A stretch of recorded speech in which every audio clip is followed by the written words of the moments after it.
Well, I am Amy Spiker, and I'm a faculty member here at the University of Wyoming, and I am really excited to talk with Wendy today. Wendy's a teacher leader in writing, and I've had the opportunity to work with her on several projects, and it's been completely awesome.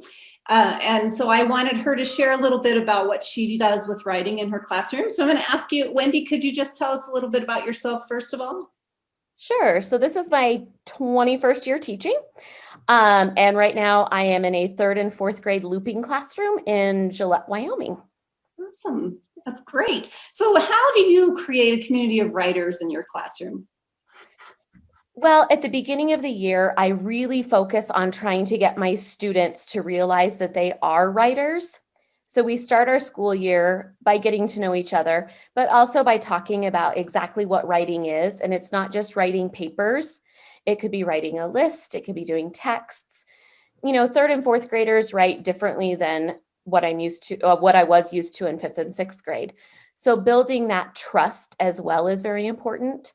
Getting to know my students as human beings so that I can better help them. At the beginning of the year, we also do a lot of writing together. So I will model and then we'll do some group writing, and then they go off to write as well. When we share, especially at the beginning of the year, we start to introduce ourselves. So I would say, I'm Wendy and I'm a writer. And then I share exactly what I want to share for that day. I do encourage them all after the first probably month to 6 weeks that everyone shares something, even if it's just a sentence or a couple of cool words they tried out. I don't force them to share for the full minute or two at the beginning of the year. As they get more comfortable and build that trust with me and their classmates, then they do share more. I also do a lot of one-on-one conferences. And so that helps to build that trust with me, which then builds the trust with their classroom and builds that writing community. Awesome. So where do you find time for writing in a busy day and in your busy schedule? I find writing to be a priority in my classroom. So when I set my schedule at the beginning of every year, I make sure to block out a 20 to 30 minute time for independent writing.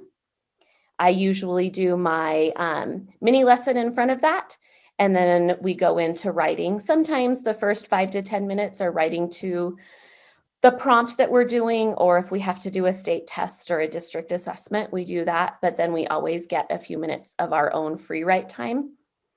So I make sure to build that in, as well as sharing every day. We also write in reading, because it's literacy. We write in math. Sometimes we have to write to explain how we do something. We're doing a lot of writing in social studies and in science as well. That way they can see the connection, that it's not just a writing class. We write in everything. Awesome. So you've mentioned a little bit, but how do you model writing for students in your classroom? So like I've said, I write a lot with them at the beginning of the year so that they can see it. I share what I write so they can see that I make mistakes as well. And yes, I make mistakes, not on purpose, but sometimes I will on purpose, just so they have that model of how to fix mistakes.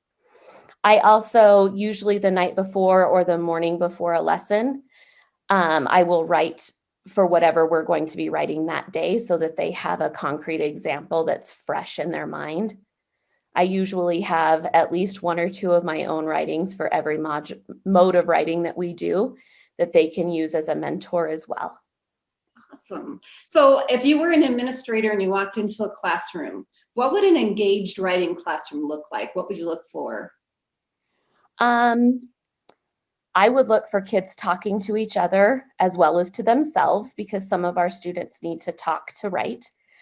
A lot of sharing, a lot of thinking time. So sometimes an engaged writing class does not look like pen to the paper all of the time. Sometimes they have to stop and think.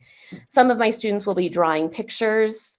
We'll be meeting one-on-one. They'll be with revision partners or editing partners, depending on where we are with a particular piece or mode of writing for that day.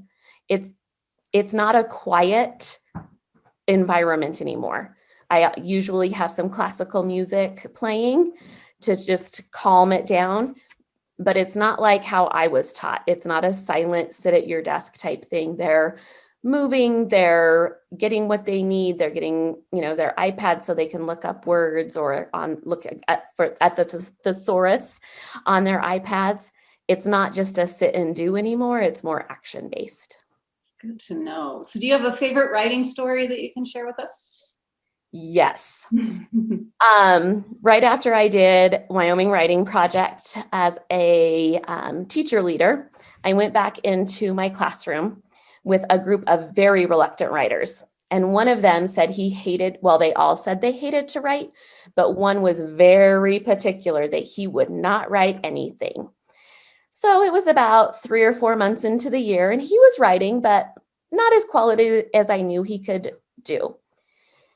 He said he struggled to come up with ideas. So we talked about Diary of a Worm and Diary of a Spider, where you tell the story coming from not a human perspective. Well, this student happened to be a hunter, and his writing was phenomenal. He wrote his story from the point of view of an elk on opening day of hunting season. And he talked about how he, was eating in this beautiful place, and he described the mountains and used figurative language. And then pretty soon there was a really loud explosion, and he was looking down from the sky at what had happened. His mom didn't even know the potential this student had. So to see her tears when he showed her that writing, and to be able to share that with other people who have had the student, was really amazing. And he finally said, "Hey, I am a writer." So that was, boom, done. I've done my job as a teacher. Awesome. Well, I sure appreciate you taking time to share with us today about writing instruction. And I'm sure we'll be hearing some more about your writing and your students' writing in the future. Thanks, Amy. Thanks.